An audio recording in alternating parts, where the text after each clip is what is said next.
Hello, everyone. Welcome to the FPL Manual Podcast show with your host, the FPL Manual. My name is Adiwali.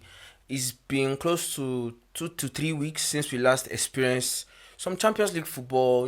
Hearing the score of the Champions League anthem. It's been long, and we are back again here to discuss what we are going to do ahead of Matchday 3.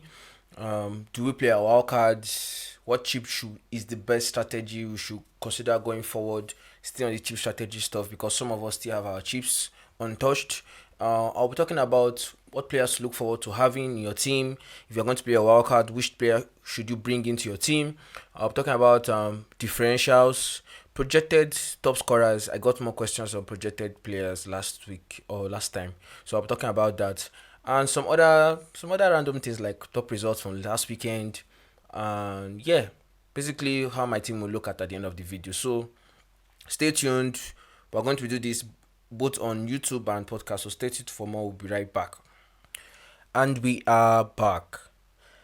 Okay, first of all, before we start the show properly, I would just like to use this moment to send my condolence messages rather to our Manchester United fans and also the family of Sir Bobby Charlton, who passed away at the age of 86.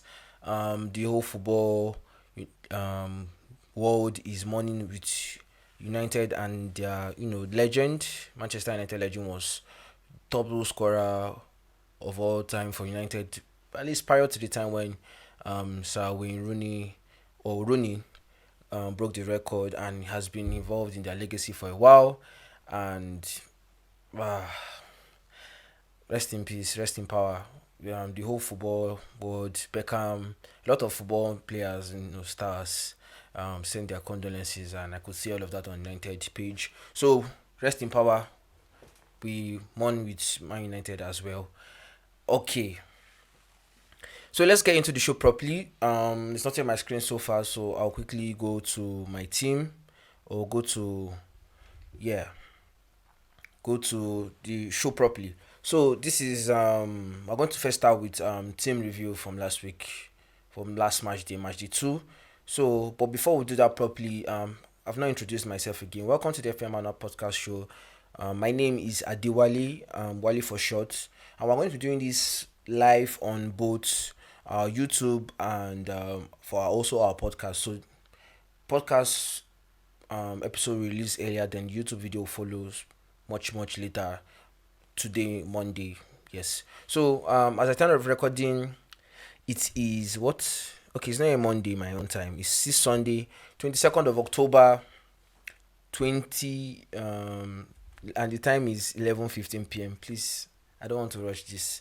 And yes, we're going to talk about everything I mentioned so far. However, I like to keep it time so I will not over exceed the episode, so it will not be long and boring, and we all can go about our days. So I'm going to quickly set a timer on my phone for 20 minutes. Anything that is not done within 20 minutes will have to progress till next time. So I'm going to start it now.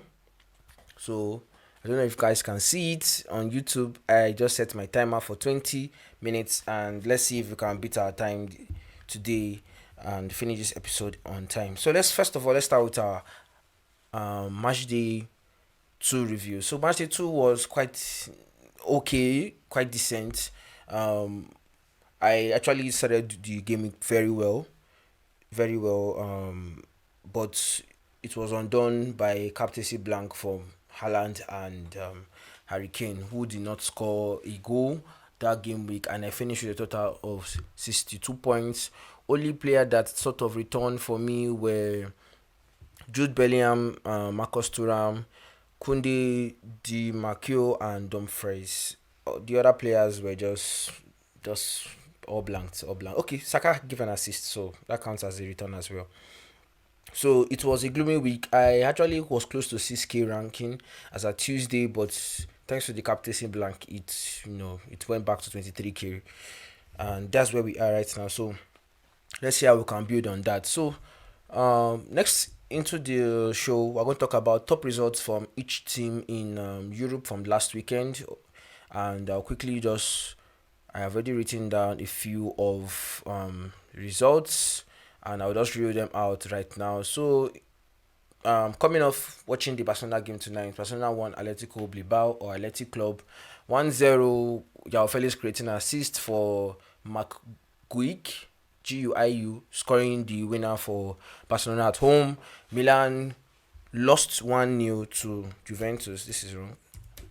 Milan lost to Juventus 1-0. Still struggling in the big games. There is more question on Stefan Poli, whether he can actually, take Milan to the promised land of winning the title this season. If they are losing their big games, kind of questionable. United won against Sheffield United after having a mixed bag of games recently. Newcastle and Feyenoord won 4-0 against Palace for Newcastle and against Vitesse for Feyenoord. I'll skip down to Chelsea, not able to secure more than a draw against Arsenal, who got 1 point even after playing poorly. PSG got a 2-0 win against Strasbourg. Kylian Mbappe was on the score sheet on penalty, and I think Sola, I think it's 3-0 they won. 3-0 or so. Yeah, it's 3. I'll check it again. It's 3-0 they won. And just keeping down to some other results, Real Madrid had a draw with Sevilla. Galatasaray won their Turkish rivals 2-1. That is Besiktas, where Icardi scored the brace. Benfica won 4-1 in their Portuguese game against Lusitania. PSV, group leaders in the Eredivisie, got a 3-1 win against Fortuna. And in the German Bundesliga, we have Leipzig winning 3-1 away to Darmstadt. I don't know, I pronounced it wrongly. Bayern getting a 3-1 win against Mainz. Inter getting a 3-0 win against Torino. Napoli getting a 3-1 win against Verona. There are a lot of results they have skipped. Even Man City getting a 2-1 win against Brighton, who were Haaland and Alvarez on the score sheet. So a lot of good results, but I'll just skim through some of them because we don't have time. I'm watching the clock. I have 16 minutes left, so I'll get down to the business. So looking at my talking points today, as I said, I'll talk about top results. I'll talk about Matchday 2 review. So we're getting into the next segment on strategy. I think I've mentioned this severally, but I mean, why not repeat it again? Every week someone new is joining, so let's just repeat it for repetition's sake. So I did a thread recently on top differentials. If you can see my screen, this is top differentials. If you're looking for a differential, I talked about top differentials, but right now I'm not dealing with that. I'm dealing with strategy, which will segue us into the wildcard situationship. So some weeks ago, a month ago, I wrote about top strategies. I used a movie series, and you all that have been following me know about how I wrote about it. Now I compared it to three type of managers. We have the killer, those who play their wildcard or limitless in Matchday 2, then wildcard Matchday 3. Then we have the diplomat who wildcard in Matchday 3, wait for Matchday 2 to pass and review after the two games to see which players are worth considering going forward, and probably limitless later. Then I also wrote about the loyalist who might wildcard in Matchday 3 and waits to the end of the group games or latter stages before he plays his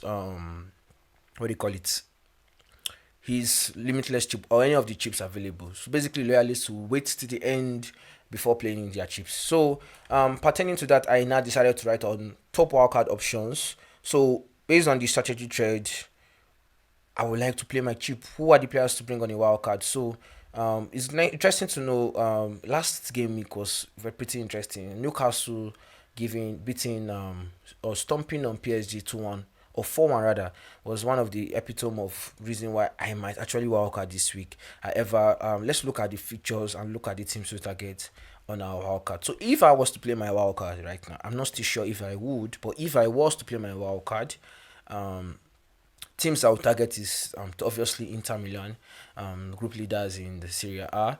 I would like to get at least 3 Inter Milan players, probably Lautaro Martinez or one of Lautaro Martinez or Thuram, and their defense, double defense. It could either be Dimarquio and Sommer, or Dumfries and Sommer, or Dimarquio and Dumfries, or Dumfries as they call it. Anyone is a good option, any of them.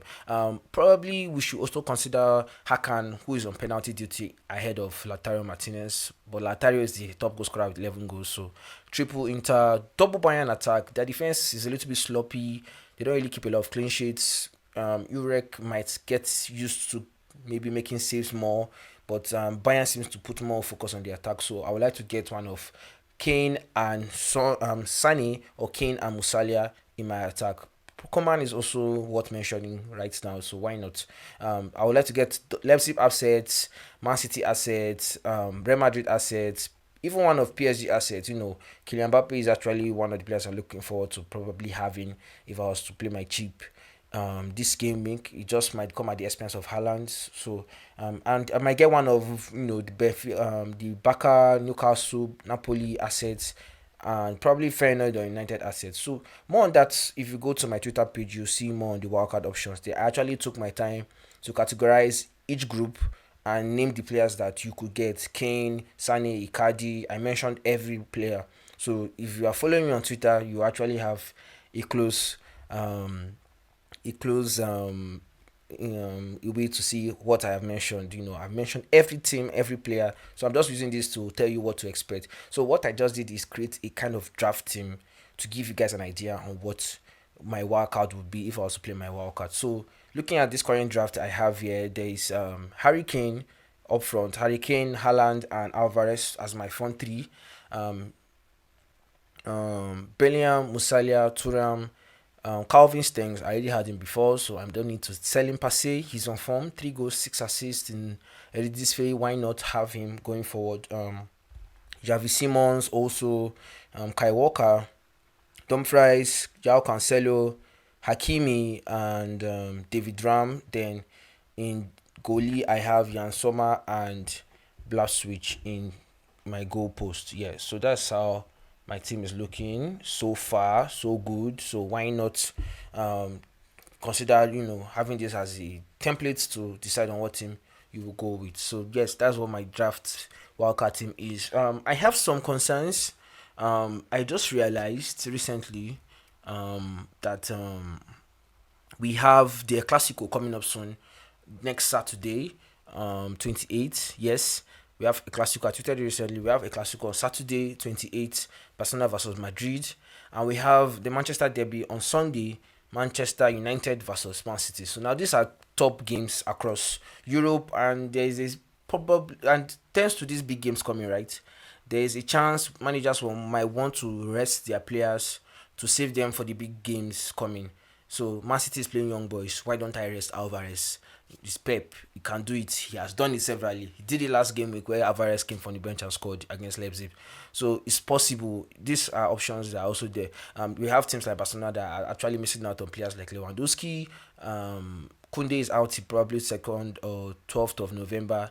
And some other Madrid might want to rest their star players like Jude. I don't think they will, but probably Vinicius Junior would be rested. So we will need to see more on predicted lineups coming up soon for who and who may or may not be rested for the games. So I will have a good wildcard team. Assure that we will actually get minutes, because I will not want to get a player in my team that will play just less than 70 minutes and get me 2 points.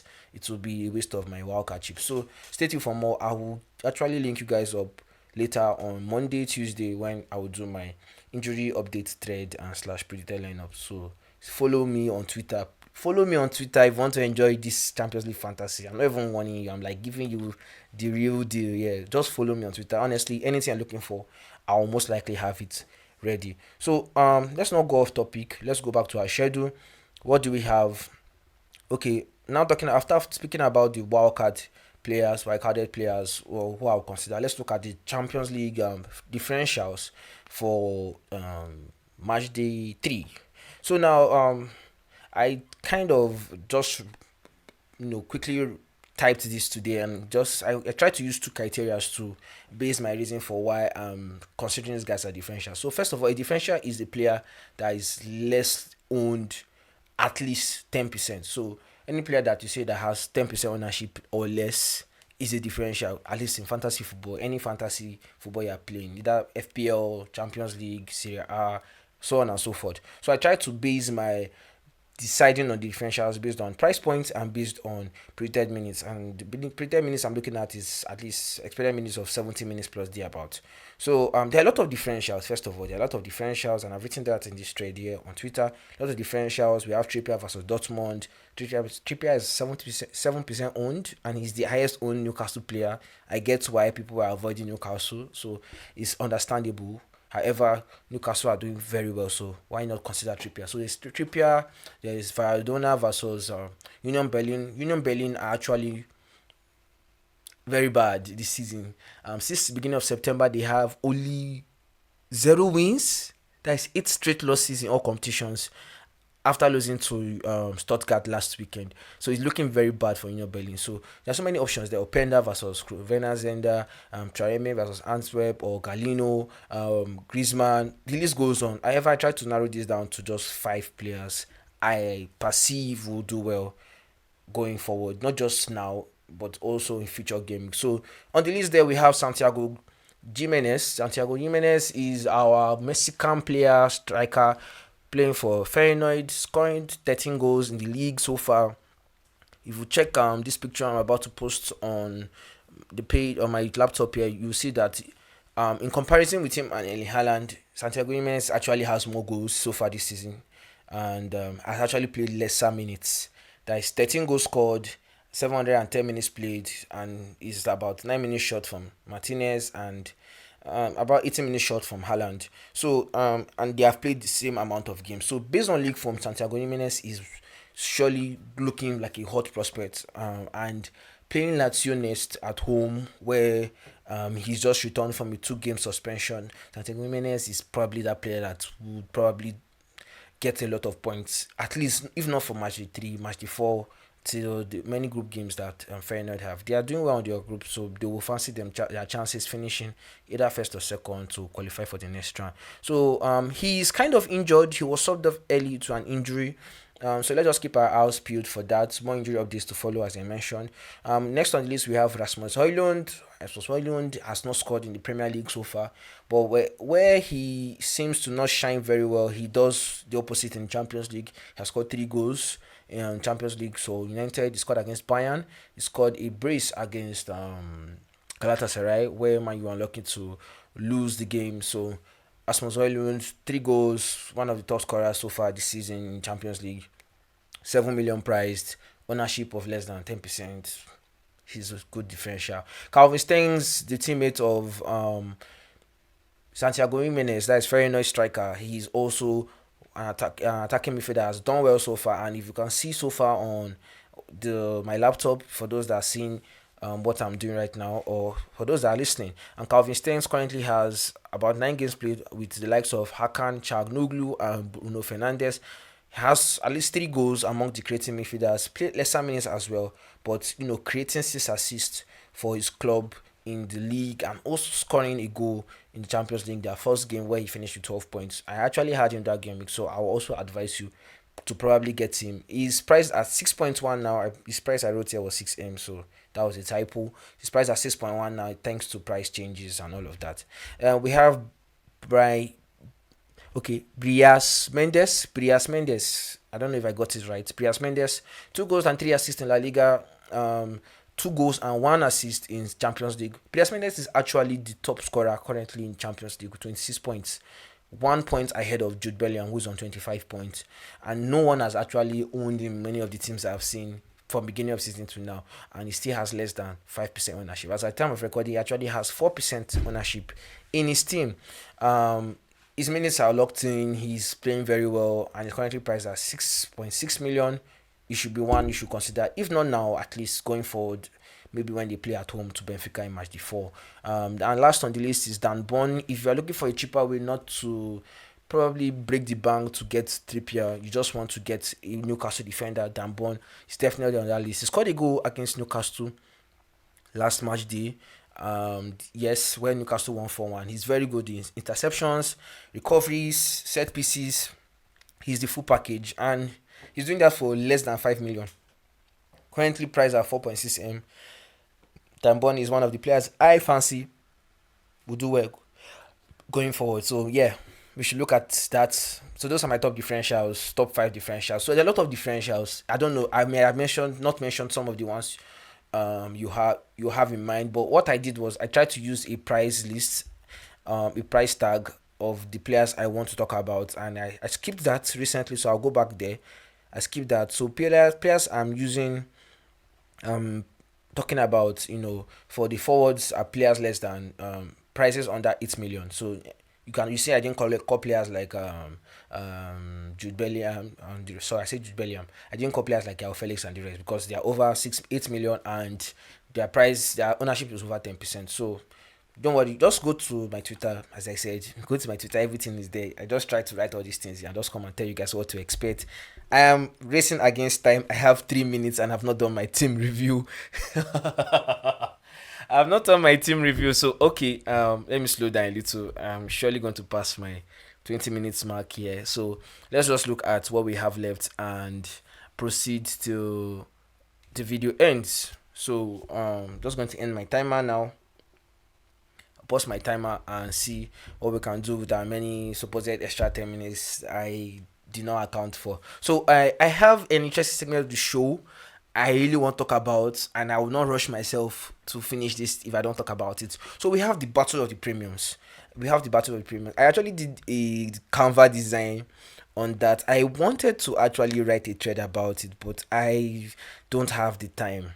I don't have the time to do that. So if you're seeing my screen, you see a little PNG picture or design about premium assets going forward, part of the premium. So we have a weird situation with the premium assets. Like we have, okay, looking at it now, we have the 11.5s, the forwards. We have Kylian Mbappe, we have Haaland and Vinicius Junior. No, 11.5 players. So we have Vinicius Junior playing Union Berlin at home, away from home. Yes. 8 straight losses. I mean, he's going to projected to score more points, and I will go to the projection session very quickly. So we have Mbappe losing to Newcastle 4-1. They won't surely want to lose to Milan, who are struggling to play against the big teams in Serie A. So Kylian Mbappe is up there to score a lot of points, and if I'm not mistaken, if I scroll down, he's projected to score, I don't know, on the official website, 8.7 points. That is randomly, if you round it up, 9 points minimum. So Mbappe will probably score penalty. And let's not forget Haaland. He's playing young boys. What are young boys? I mean, they are a big club in Switzerland. Forgive me, but in Champions League they don't have that pedigree that Man City, the champions, have. So part of the premiums, which players should I bring in among the premiums? So that's what I'm talking about quickly, and I've did that little schedule here. So if I'm going to be selecting between Mbappe versus Erling Haaland, to be honest, on paper, I actually have a little bit of fear, not only in Mbappe instead of Haaland, because one, Haaland might be rotated.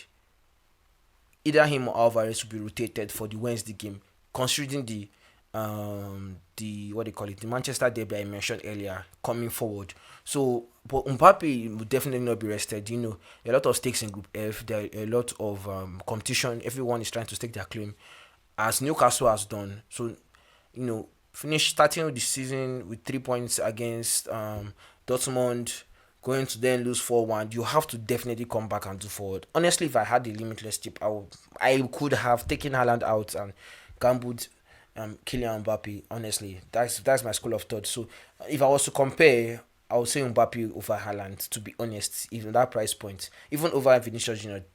Just thanks to the team rotation I perceive coming, one of them will get rotated, either Erling Haaland or Vinicius Junior. It's surely going to happen. But I mean, I'm not good, so let's see what the managers have in store.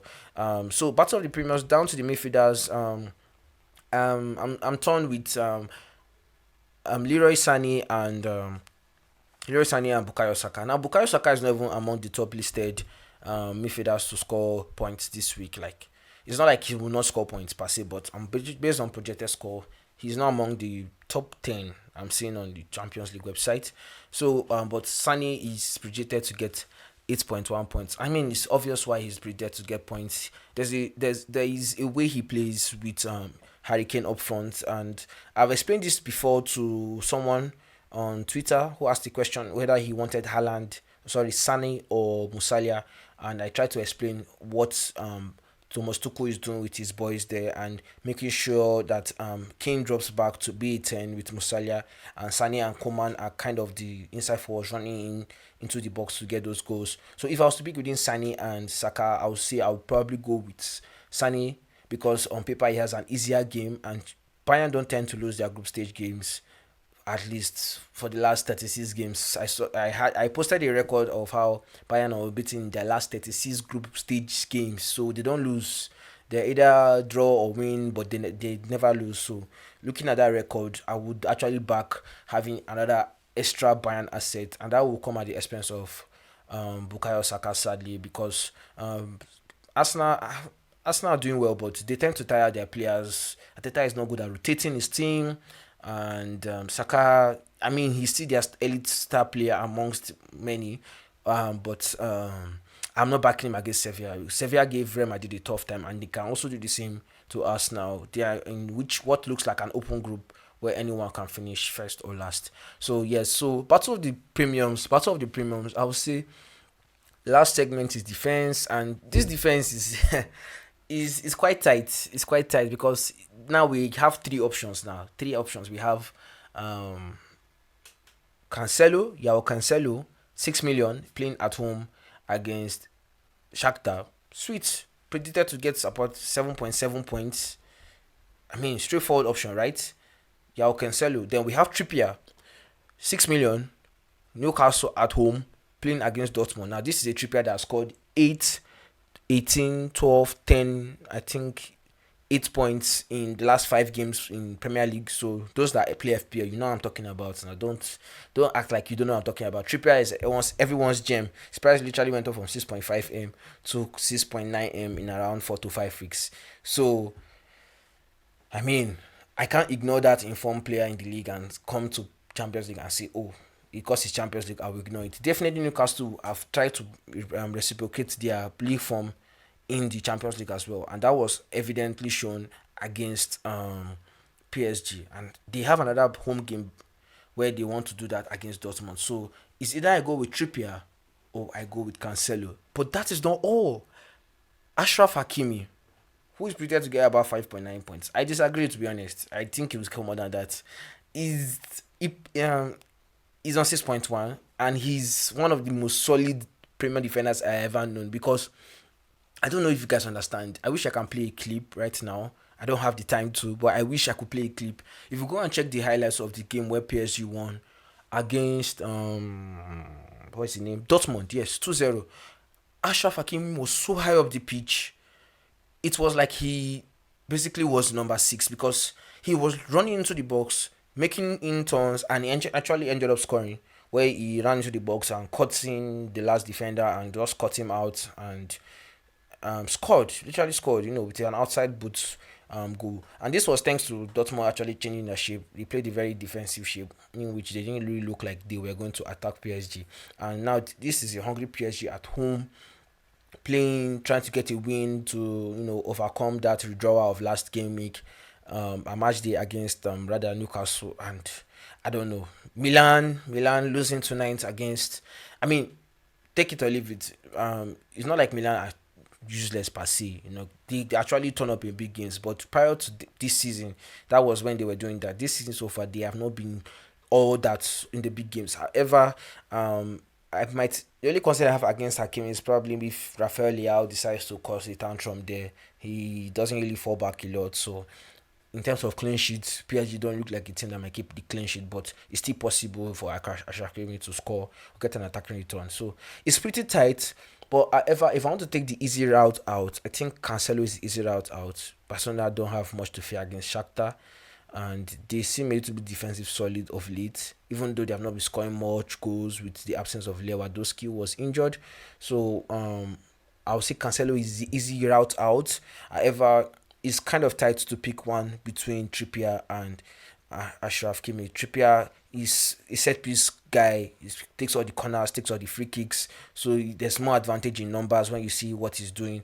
Ashraf Hakimi doesn't take a lot of set pieces, but he takes. I think he has scored a direct free kick so far this season for PSG, and he's also very direct going into the box to score. So it's like Pedro Porro, or better than Pedro Porro, to be honest. He's very good like that. So it's tight, but I'll say the easy route out is Cancelo. Then you can fizzle out if you want to pick Trippier or Hakimi. So if you're on a wild card, it's kind of easy. You can just have 2 out of 3 of them, probably Cancelo and Trippier because of set piece advantages. So maybe Ashraf Hakimi can sit it out, then Kylian Mbappe gets the nod for MBB coming in as a PSG player. So I think I've hammered this now and can try to close this long episode peacefully. So before we close it, we talk about projected points, which is here.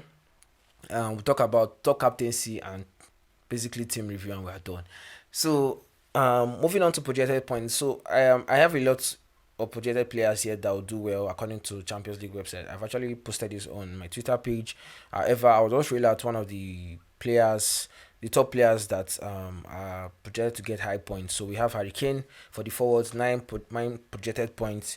Kylian Mbappe 8.7, Morata 8.7, Haaland 8.4, Alvarez 8.4. So you can see most of the forwards are playing smaller teams, so that's why their projected points are that high.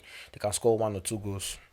For midfielders, we have Jude Bellingham, Galino, Leroy Sané.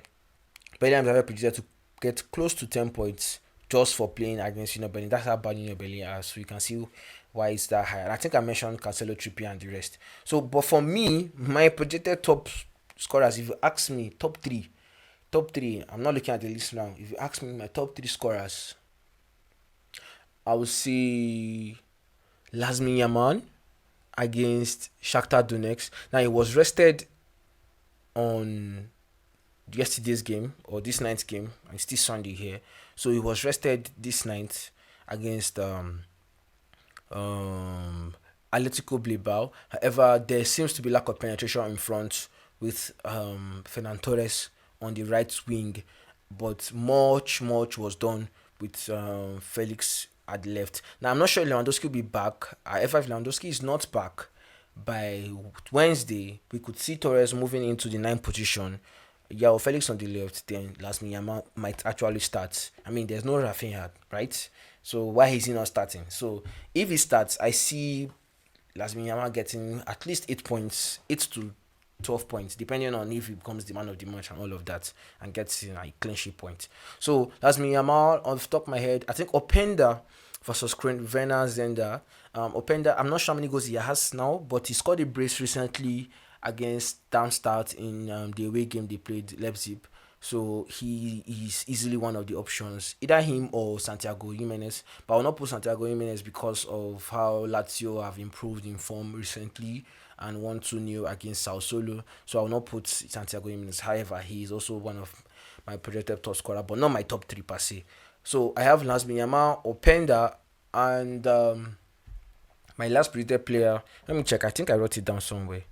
My last predicted player would be Kylian Mbappe. I mentioned him before. Kylian Mbappe against Milan. He just has to step up to the plate like he always does in big games. He either score a penalty or something, and his projected points also show here that he's up there just behind Harry Kane to score at least 9 points. So yeah, so those are my projected top players. And let's go to captaincy, team review, and we are done with this episode. So to wrap this up quickly, I'll just rush it and set another timer of 8 minutes. So I will keep to this one now. 8 minutes and let's go. So top captaincy, obviously, 25 points in the last 2 games in the Champions League. Jude Bellingham is just your guy. I don't need to convince you. I don't need to explain to you why. 8 goals in La Liga. 2 goals. Yes, 2 goals in Champions League. I think he has an assist also. Yes, he scored 14 points last week, so he probably got a goal and assist. So Jude, there's no argument here. Jude Bellingham, top captaincy pick, even over Kane at this point. I usually put Kane over Jude, but now no. Jude is just everything. Big game, small game, he's always involved with how Real Madrid play. So Jude Bellingham, top captaincy, no brainer here. if I don't want to go against if I want to go against Jude, who else would I captain? Okay, so on Tuesday Jude plays with Harry Kane. So if you don't want to captain Jude, you could go for Harry Kane. Very simple. Either Kane or Leroy Sané. Those are the official options. I don't need to play around differentials too much when it comes to captaincy. Just get your 12 points, 10 points times 2, 20 points, and move on to the other players that have not yet played. So if Kane or Jude don't do well for me on Tuesday, who should I captain on Wednesday? Erling Haaland or Alvarez? Probably Haaland if he starts. Probably Haaland if he starts. He needs to do better in scoring. He has not really scored a lot of goals. Still the top goal scorer in Premier League. Still the top goal scorer. But that Haaland status, we need to get it back. He still has 0 goals in Champions League. So probably if he starts, he'll score a hat trick this time. Who knows? Man City have been lacking in terms of creativity. So that is why there's not much of Haaland left and right. So Haaland or Alvarez? Probably Alvarez. Probably Alvarez. But I don't think it's worth gambling Wednesday when you can get Jude or Kane on Tuesday. Yeah, so those are my captaincy picks. I just have a few minutes left, 6 minutes. So let's quickly go to team review, and we are done. We are done with this. Done with this podcast. We're done with it. So this what my team looks like at the moment. I have not made any transfers. I have not made any transfers so far. However, this is what my team looks like: Harry Kane, Haaland, Felix front three, Jude Bellingham, Bukayo Saka, Thuram, Stengs, and Simmons. Those are the midfielders. Then defenders: Di Marco, Dumfries, Jules Koundé, Sergio Reguilon, and David Ram. On the bench so far, then goalie I have Alex Remiro and Jan Oblak. Now, what are those moves I might make into Matchday 3? So now Jules Koundé is out. I just learned of that some hours ago. He's out injured till 12th of November. Jules Koundé will probably be upgraded to João Cancelo, either him or Trippier. So we need to see pre-dead lineups later to know who is going to start or who might not start. So yes, Cancelo most likely, as I said, easy way out. Get Cancelo, move on. What's his name? Reguilon returned from training from injury from last time. I brought him in and he was injured. However, he's available now. But he didn't play the last game for United in against Sheffield United. He didn't travel with the team. I guess it was just a precaution. However, I would have liked him to come from the bench and get some minutes. So I'm not sure he's going to start the game on Tuesday. But good that Man you play early, or rather play on Tuesday. We'll be able to get some predicted lineup and see if Reguilon will be at least considered to start. If not, I have another issue with injury there. So I might bring in Leroy Sané. I might bring in Leroy Sané for Saka. I might also take out João Felix. But I like the that urgency of there's no really a star player and João Felix up front. I like that. So I might keep him. It depends. I don't think he'll be rotated though. But playing 90 minutes recently against Bilbao on Sunday is a scare. So let's see how that goes. Honestly, there's an option to wildcard. But so far so good. This is my school of thought on what I might need to change. Probably the goalies as well. I'm not sure of Remiro against Benfica. I'm not sure the clean sheet potential is there. I might need to get a way to take care of that. So let me just show what I'll do, right? So projected transfer, I took a screenshot of this recently, so I'll just show you guys. I plan on probably bringing Musalia for Sunny, then use the remaining 1 million for Koundé to what is his name now? Koundé to any of João Cancelo or Trippier. So yeah, that's my team reviews for now. Fingers crossed, I might wildcard. So don't take my word for it right now. Just wait and see the final team review probably around 5:45 West African time tomorrow before the deadline when that 5:45 reaches. I have 2 minutes left, so what else? I'll just wrap this up and say if you want to support me, you enjoyed this long, close to 40 minutes episode, and you feel it's worth listening to, you want to share for others, and you want to support me, please, I don't mind. I have a link tree here. Buy me coffee, send something. I don't have a Patreon, so you can buy me a coffee, or you can reach out to I think I have a PayPal linked somewhere. I will link it here. I don't have my PayPal linked here, but You can buy me a coffee on coffee.com. You can buy me a coffee, or basically just like retweet anything I post. It's all support. But if you want to actually donate or assist in any way, I have not gotten anyone that's actually supporting me yet. So I'm not pleading for money or something. But if you want to, please, with your own free will, I am available. I'm not too proud to ask. You can assist me. These things take time to couple up, injuries and all of that. So I appreciate it, honestly. I really appreciate it. Okay, that brings us to the end of this podcast. Kindly share for other Champions League managers. Follow me on Twitter at the FPL Manual. Follow me on Instagram at the FPL Manual. Support me on Linktree, on my Twitter bio. You'll see everything you need there. And yes, I'll be posting more write-ups on probably the battle of the premiums coming soon. And yes, thank you so far for listening. What else? Wish you guys the best of luck. May your arrows be green. Bye bye. Peace.